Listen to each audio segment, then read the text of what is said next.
یاد رکھیے روئے زمین کے کسی بھی انسان کی یا کسی بھی ذی روح کی طاقت ذاتی نہیں ہے، سب کی سب اللہ کی عطا کردہ ہے۔ انبیاء کو اللہ نے عطا کیا، رسولوں کو اللہ نے عطا کیا، اولیاء و صلحاء کو اللہ نے عطا کیا، سب کو طاقت دینے والا اللہ ہے۔ اس نقطے کو مسلمان اگر سمجھ جائیں تو وہ کسی کے سامنے نہیں جھکیں اور کسی کو اپنے ہاتھ بازو کاٹ کے کبھی بھی نہ دیں، کسی کو یہ نہ کہیں کہ تم ہماری حفاظت کرو گی۔ پھر ظاہر ہے کہ جب اللہ پر بھروسہ انسان چھوڑتا ہے پھر وہ اپنی طاقت تو دکھاتا ہے نا کہ تم مجھے کمزور سمجھ کر کسی اور کو اپنی حفاظت جس کے ذمے کی تھی، آج اس کا حال دیکھو کہ وہ اپنے آپ کو سنبھال نہیں سکتا تو تمہیں کیا سنبھالے گا۔ اگر کعبے کے کسٹوڈین یہ حال کرنا شروع کر دیں، نبی کے ورثے کے کسٹوڈین مسلمان اپنی حفاظت کسی کو دے دیں، تو پھر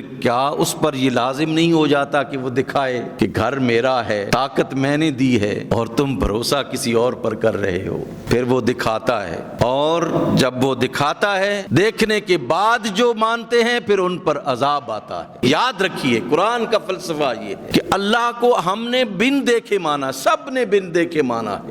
آج تک ہم نے اللہ کو نہیں دیکھا، رسول اللہ نے فرمایا اللہ ایک ہے تو ہم نے اللہ کو ایک مانا۔ اللہ کو ایک ماننے میں ہم ایمان بالغیب ہے ہمارا، ہم اس کی طاقت کے، اس کے یہ جو بکھرے ہوئی کارگری ہے اس کے ذریعے سے اسے جانتے ہیں کہ ہمیں تو دوسری منزل پر پانی پہنچانے کے لیے موٹر کے بغیر، بالٹی کے بغیر نہیں پہنچا سکتے۔ اب یہ دیکھیے یہ سامنے درخت ہیں، ان پر غور کیا کریں آپ کہ ان کی جڑوں کے اندر کون سی سکنگ پاور اللہ نے رکھی ہے کہ وہ پانی کو سک کر کے پورے درخت کو پہنچا رہے ہیں اور درخت کے ایک ایک پتے کو پہنچا رہے ہیں۔ جڑوں کے نیچے کوئی آپ کو مشین نظر آتی ہے؟ کوئنی کی طرح کی جڑوں کی طرح ہی کوئی مشین آپ کو نظر آتی ہے؟ کو پورے درخت کا پوسٹ مارٹم آپ کریں، تنے میں، پتوں میں کوئی چیز ایسی نظر آئے جو یہ پاور اور طاقت ہم کہہ سکیں کہ یہ اتنا جو ہے وہ 3 منزلہ عمارت سے بڑا درخت جو ہے وہ اس کے ایک ایک پتے پر پانی پہنچ رہا ہے اور وہ جس کو نہیں دیتا وہ پتا سوکھ جاتا ہے؟ تو یہ طاقت کس کے پاس ہے؟ یہ تو اللہ کے پاس طاقت ہے نا۔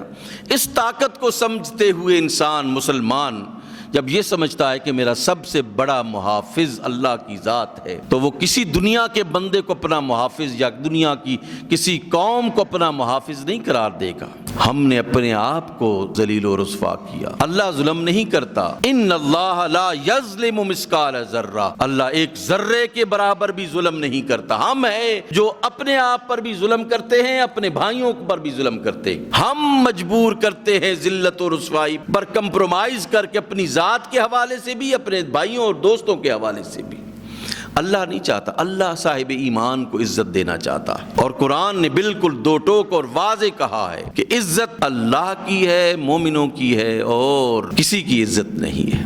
آپ کے پیچھے، اس وطن عزیز کے پیچھے کتنے لوگ لگے ہوئے ہیں کہ اس کو بے عزت کریں، لیکن عزت اگر وہ اس ملک کو، اس دھرتی کو دیتا ہے تو کون ہے اس سے عزت چھیننے والا؟ کون ہے اس کو بے عزت کرنے والا؟ اگر کسی مسلمان کو اللہ عزت اور توقیر عطا فرماتا ہے، اور جب کسی بھی خطے کا بادشاہ، کسی بھی خطے کا حکمران، آپ جو بھی اسے کہیں، رہبر کہیں، جو بھی اسے کہیں، جب وہ یہ کہے گا کہ اگر اللہ میرے ساتھ ہے تو مجھے کسی کی ضرورت نہیں ہے، اللہ میرے ساتھ نہیں ہے تو مجھے شکست ہی شکست ہے، اگر اللہ میرے ساتھ ہے تو مجھے کوئی شکست نہیں دے سکتا۔ پھر آپ دیکھتے ہیں کہ اس کی شہادت کے بعد بھی پوری دنیا اسلام نہیں، دنیا عیسائیت، دنیا یہودیت ایک پیج پہ آ کر جو ہے وہ ایک بڑی طاقت کو کہتی ہے کہ تم ظلم کر رہے ہو، تم زیادتی کر رہے ہو۔ یہ کیا ہے؟ اللہ کی طاقت ہے یہ کہ وہ پورے انسانوں کو ایک پیج پہ لے آتا ہے۔ آج دنیا دیکھ رہی ہے کہ وہ